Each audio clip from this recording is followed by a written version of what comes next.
Arambagh bus stand চত্বর থেকে এক শিশু কন্যা নিখোঁজ। এক গৃহবধূ আরামবাগে ওষুধ কিনতে এসেছিল তার ছোট কন্যাকে সাথে নিয়ে। জানা গেছে গৃহবধূর শ্বশুরবাড়ি বাঁকুড়া জেলার শহর এলাকায় আর বাপের বাড়ি রামডিহা গ্রামে। ঘটনাটি ঘটেছে বৃহস্পতিবার হুগলির আরামবাগের বাসস্ট্যান্ডের পিছনে। এদিন গৃহবধূ মৌসুমী সামন্ত তিনি আরামবাগ বাসস্ট্যান্ডে নেমে ওষুধ কিনতে যাওয়ার আগে ওই এলাকায় এক মহিলার কাছে তার মেয়েকে রেখে যান। এরপরই গৃহবধূ কিছুক্ষণ পর ওষুধ কিনে নিয়ে এসে দেখে তার শিশুকন্যাকে, যার কাছে সে রেখে গিয়েছিল ওই মহিলা এবং তার শিশুকন্যা সেখানে নেই। দুপুর থেকে খোঁজ খবর করেও মেলেনি শিশুকন্যাটি। এই ঘটনায় বাসস্ট্যান্ড এলাকায় ব্যাপক আতঙ্ক ছড়িয়ে পড়েছে। শুক্রবার সকালেই নিখোঁজ মেয়েটির বাবা ও মা আরামবাগ বাসস্ট্যান্ডে আসে তাদের মেয়েকে খুঁজতে। নিখোঁজ মেয়েটির পরিবার আরামবাগ থানায় বিষয়টি জানায়। ঘটনাস্থলে পৌঁছে জিজ্ঞাসাবাদ ও তদন্ত শুরু করেছে। এ বিষয়ে আরও কি জানা যাচ্ছে বিস্তারিত দেখুন 24 আওয়ার্স আরামবাগের রিপোর্ট।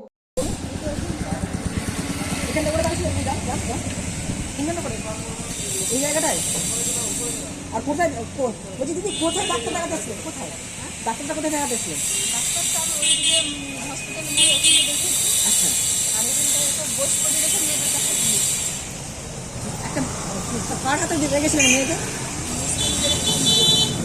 মেয়ের হাতে রেখেছিলেন? সেই মেয়েটাও নেই, আপনার মেয়েও নেই। সেই মেয়েটাকে আপনি চিনতেন? কতক্ষণ আগে ঘটনাটা ঘটেছে? গতকাল তখন থেকে আমার ওই দুপুরবেলা 12টার পর থেকে সন্ধ্যে পর্যন্ত নেই।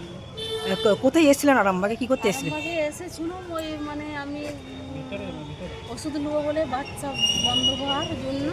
আচ্ছা, তার জন্য আমি আমার শ্বশুর বাড়ি থেকে এসেছিলাম। এসে নেমে ওষুধটা নিয়ে বাপের বাড়ি যাবো বলে তারপরে একজন কোলেতে দিয়েছি, তো আসতে দেরি হচ্ছে, পাইনি, আমাকে না পেয়ে এসে কে কে এসেছিলেন? কে আমি আমার মেয়েকে নিয়ে এসেছিলাম আচ্ছা শ্বশুরবাড়ি থেকে। আচ্ছা আচ্ছা কোথায় শ্বশুরবাড়ি? কোথায় আপনার শ্বশুরবাড়ি শিওর বাঁকুড়া জয়রামবাটি। আর মেয়েটার বয়স কেমন হবে আপনার মেয়ের? বয়স ওই 2 থেকে 2.5 বছরের মতো। 2 থেকে 2.5 বছর মতন বয়স। মেয়ের নাম কি? মাম্পি মৌসুমী। মাম্পি কি? মাম্পি সামন্ত। মাম্পি সামন্ত। আপনার নাম দিদি? আমার নাম হচ্ছে মিনা সামন্ত। সেই জন্য কি থানায় জানিয়েছেন? আমি কাল থেকে চারধারে খুঁজেছি, গোটা একদম চারধারে গোটা খুঁজছি, একদম বাস স্ট্যান্ড থেকে গোটা একদম বাসটার বাইরের দিক সব চারধারে খুঁজছি, গোটাটা হসপিটাল সব। আপনার সঙ্গে ছিল, হঠাৎ করে চলে গেল? হ্যাঁ, ওখানটায় বসেছিল, ওখানটায় কোলেতে দিয়ে আমি সেদিনটা বসেছিল। শুনলাম যে একটা মানসিক ভারসাম্য মহিলা, ওনার সঙ্গে একটা মেয়ে ছিল। আচ্ছা, তো ওই মেয়েটা কাউকে ধরতে দিয়েছিল, তো তারপরে মেয়েটাকে খুঁজে পাওয়া যাচ্ছে না। এইরকম একটা ব্যাপার শুনলাম। কাল কখন মোটামুটি? এটা বলছে না, তো মোটামুটি বলছে যে 11টা-12টার সময় এরকম একটা। পুলিশ এসেছিলো, ইনভেস্টিগেশন চলছে, দেখা যাক কী হয়। এটা কোন জায়গা দাদা? এটা বাস স্ট্যান্ডের পিছনে। খুঁজে পাওয়া গেছে? খুঁজে পাওয়া গেছে কি এখনও বলতে পারছি না। মহিলাও ছিল, ওনার স্বামীও এসছেন, দেখছে চারদিকে খুঁজে খাচ্ছে। পুলিশ এসছে, তো তদন্ত করছে, দেখা যাক যদি কোনোভাবে খুঁজে পাওয়া যায়। আমাদের এখানে খুব উৎপাতও বেড়ে গেছে, সব পকেট মারা প্রচুর আসছে। Bus stand? বাচ্চা, হ্যাঁ, বাস স্ট্যান্ডে বাচ্চা চুরি হয়ে যাচ্ছে। মেয়েটার কত বয়স হবে মোটামুটি? আমরা ওকে দেখি প্রায় এখানে ঘোরাফেরা করে, এই 4-5 বছর বয়স হবে। ওর মায়ের সঙ্গেই ঘোরাফেরা করে সবসময়। আজকে পুলিশ এসেছিল, ছবিটা নিয়ে আমরা চিনতেও পারলাম যে হ্যাঁ, একে দেখি সবসময় ঘোরাফেরা করে এখানে। একটু আপনার নামটা বলতেন? আমার নাম মসরুর মণ্ডল। স্থানীয় বাসিন্দা? হ্যাঁ, আমি এখানে স্থানীয়।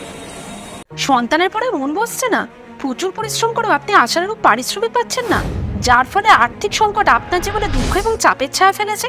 দেনার ভারে জর্জরিত স্বামী স্ত্রীর মধ্যে প্রতিনিয়ত ভুল বোঝাবুঝি বেড়েই চলেছে। নতুন বাড়ি কিনেছেন, কিন্তু সেই স্বপ্নের বাড়িটা যেন আরও দুর্ভোগ নিয়ে এসছে আপনার জীবনে। আপনি ভাবছেন সস্তায় পাওয়া বাড়িটা নেওয়াটাই কি সঠিক সিদ্ধান্ত ছিল? এমনই সব দ্বিধাদ্বন্দ্ব এবং জীবনের কঠিন মুহূর্তে আপনাকে সঠিক পথে পরিচালিত করবেন আন্তর্জাতিক খ্যাতিসম্পন্ন স্বর্ণপদক ও স্বর্ণ মুকুটপ্রাপ্ত ডক্টর অজয় শাস্ত্রী। তিনি শুধু আপনাকে পথই দেখাবেন না, আপনার জীবনে সত্যিকারের সুখ, শান্তি, ঐশ্বর্য, অর্থ যেন সঠিক সময় আপনার কাছে পৌঁছে দেয়, সেই দায়িত্বও নেবেন।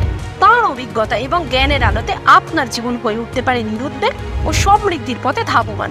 তাই আর দেরি নয়, স্ক্রিনে দেওয়া নাম্বারে এখনই ফোন করে ডক্টর অজয় শাস্ত্রীর সাথে যোগাযোগ করুন। কে জানেন, হয়তো একটিমাত্র ফোনই আপনার জীবনকে বদলে দিতে পারে।